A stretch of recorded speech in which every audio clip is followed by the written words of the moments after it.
नमस्कार सबको। मैं नूरजहां बेगम से पीए कॉलेज की मानविकी और सामाजिक विज्ञान विभाग की विभाग अध्यक्षा।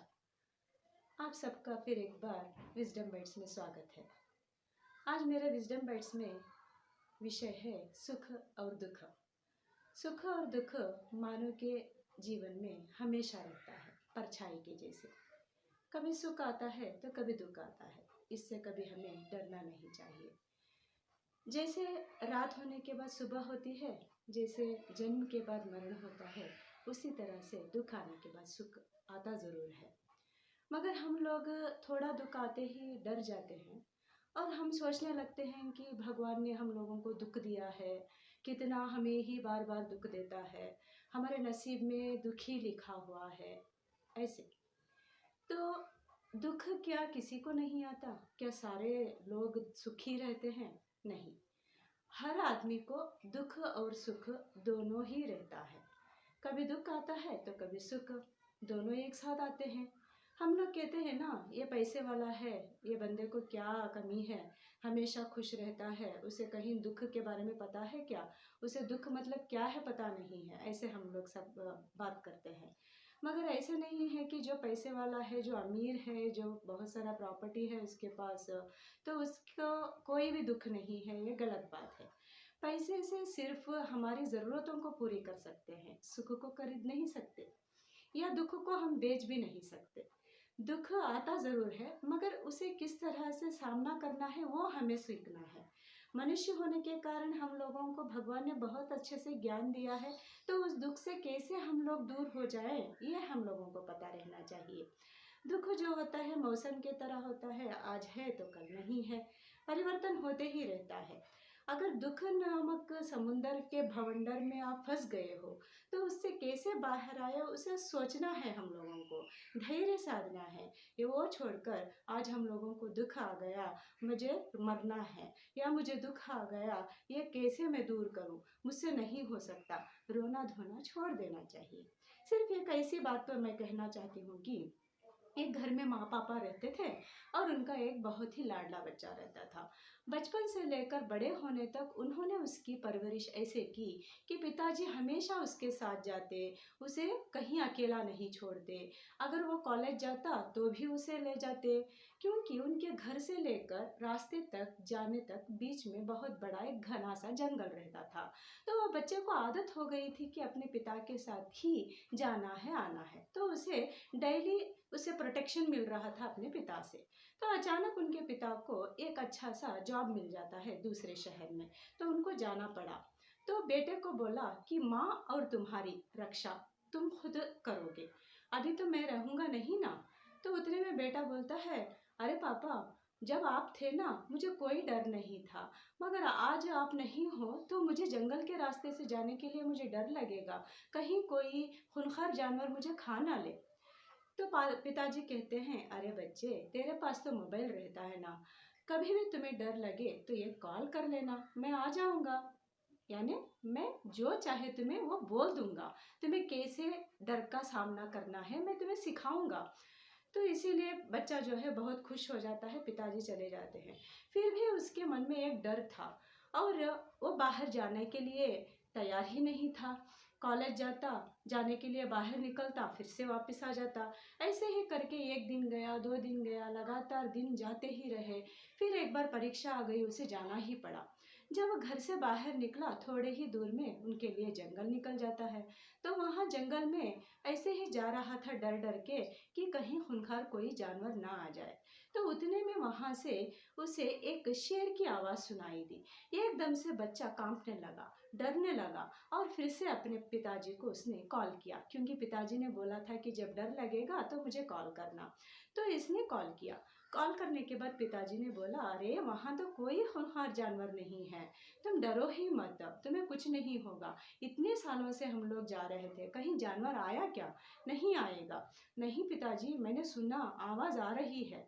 तो तुम एक काम करो, वहाँ से इतनी दौड़ लगाओ कि तुम वहाँ से जंगल पार कर जाओ। तो बेटा बोलता है कि उतनी हिम्मत मुझ में नहीं है पिताजी, मैं उतना ज़ोर से भाग नहीं सकता हूँ। तो पिताजी बोलते हैं, एक काम करो, अगर तुम्हारा आवाज़ बड़ा है तो आजू बाजू में जो भी लोग रहेंगे वो तुम्हारी आवाज़ सुनकर आ जाएंगे, मदद के लिए आवाज़ दो। तो ये बोलता है आवाज़ उतनी ज़ोर से अगर मैं पुकारूंगा तो मैं मर जाऊंगा। तो फिर से पिताजी बोलते हैं एक काम करो, बड़ा सा पेड़ है सामने तो देखो और उस पर चढ़ जाओ, तो अपनी ज़िंदगी को बचा सकते हो तुम। तो वो बोलता है अरे इतना बड़ा पेड़ मैं कैसे चढ़ सकता हूँ, मुझसे नहीं होगा पेड़ चढ़ने के लिए, पैर में भी दर्द हो गए, कहीं गिर विर जाऊंगा तो पिताजी ने बोला 3 ऑप्शन मैंने तुम्हें दिए मगर तुम सुन नहीं रहे हो। अगर तुम्हें बचाव करना है अपनी तो तुम जाओ, जैसे मैंने बोला ऐसे करो, नहीं तो तुम्हारी मर्जी। तो फ़ोन काट देते। फिर से कितना फ़ोन लगाता है, लगता ही नहीं, ज़ोर ज़ोर से उसे ऐसे महसूस हो रहा है कि कोई जानवर वहाँ पर आ रहा है। एक तो वहाँ पर सच में बोला जाए तो कोई जानवर नहीं है, फिर भी इसके अंदर जो होता है दिल में एक डर था कि कोई जानवर आ जाएगा। फिर भी यह बंदा, वह जो परेशानी थी, वहाँ पर जो दुख आने वाला था, जो डर था, उससे वो खुद जाने के लिए तैयार नहीं है। यहाँ पर पिताजी बोल रहे हैं कि भाग जाओ या तो चिल्लाओ या तो एक पेड़ पर चढ़ जाओ। इसका मतलब यह है कि अगर आपके अंदर दुख नामक कोई वस्तु है तो उस वस्तु से आप दूर चले जाओ, या तो अपने अधिकार को पाने के लिए आवाज़ उठाओ, या तो उस व्यक्ति से या उस परेशानी से दूर हो जाना ही आपके लिए उचित रहेगा। तो आपको ये भी नहीं जानना है, ये भी नहीं करना है, तो दुख दूर होगा कैसे? हम लोग कहते हैं ना कि अगर दुख मिला है, परेशानियां मिलती है तो बार बार बोलते हैं कि भगवान ने दिया है। दुख 2 प्रकार से होता है, एक तो प्राकृतिक रूप से होता है, एक दुख जो होता है अपने खुद ही से हम लोग लेते हैं। जैसे कि उदाहरण के लिए बोलूं तो खुद ही से कैसे लेंगे? कल मेरी परीक्षा है, मैंने कुछ नहीं पढ़ा और मैं कल डायरेक्टली जाऊंगी और एग्जाम के लिए बैठ जाऊंगी। जब क्वेश्चन पेपर देखा तो मुझे कुछ नहीं याद आता क्योंकि मैंने नहीं पढ़ा और मैंने पेपर में कुछ नहीं लिखा, और कल को रिजल्ट आने के लिए दूर है तो मैं सिर्फ वही सोचते रहती हूँ कि मेरा रिजल्ट क्या होगा, मेरा रिजल्ट क्या होगा। मैं रोने लगूंगी या मैं चिल्लाने लगूंगी या भगवान से बोलते रहेंगे भगवान भगवान कैसे भी करके मुझे पास कर दो। नहीं, ये मेरी जो सोच है वो गलत है, क्योंकि जो परीक्षा क्रैक करना था उसके लिए जितना पढ़ना था उतना पढ़ाई मैंने नहीं की, तो कैसे पास हो जाएंगे? मैंने पेपर में कुछ नहीं लिखा। तो ये सोचना, ये खुद ही से दुख लेना, ये गलत बात है। तो इसीलिए दुख जो होता है, जो भी आता है, उसे किस तरह से दूर करना है वो हमें सीख लेना चाहिए। जो दुख होता है एक मेहमान के जैसे होता है, आ जाएगा तो कल नहीं रहेगा। तो सुख प्राप्ति के लिए क्या करें, कैसे इससे दूर हो, तो ये हम लोगों को खुद ही से सोच कर अगर दूर करेंगे तो हम लोग खुश रह जाएंगे।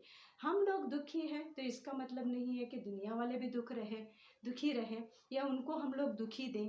तो दुखी, अगर दुख हम लोग नहीं सहेंगे, जिंदगी में हम लोगों को दुख नहीं आएगा, तो बहुत अच्छी सी चीज़ें जो सीखने को मिलती है ना दुख के संदर्भ में, परेशानियों के संदर्भ में, वो फिर से सुख के संदर्भ में नहीं मिलती है। इसीलिए दुख और सुख दोनों जो होते हैं हमेशा साथ में रहते हैं। दुख आने के बाद अपने दिल को दर्द ना लेते हुए, धैर्य बांधते हुए उस दुख को किस तरह से दूर कर सकते हैं, उसके सलूशन को अगर आप सोचते रहेंगे तो उतना दुख का एहसास आपको नहीं हो सकता है।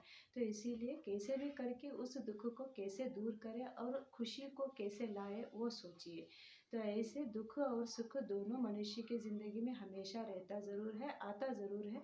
उसके लिए तकलीफ़ अपने दिल को या अपने दिमाग को देने से अपने खुद को तकलीफ़ होती है। या कोई आकर हम लोगों को दुख आपको बहुत सारा है ना, वो दुख मुझे दे दो करके कोई नहीं बोल सकता है। सिर्फ सुन सकता है और वो उस बात को छोड़ सकता है, बस कोई आकर आपके दुख को बांट नहीं सकता।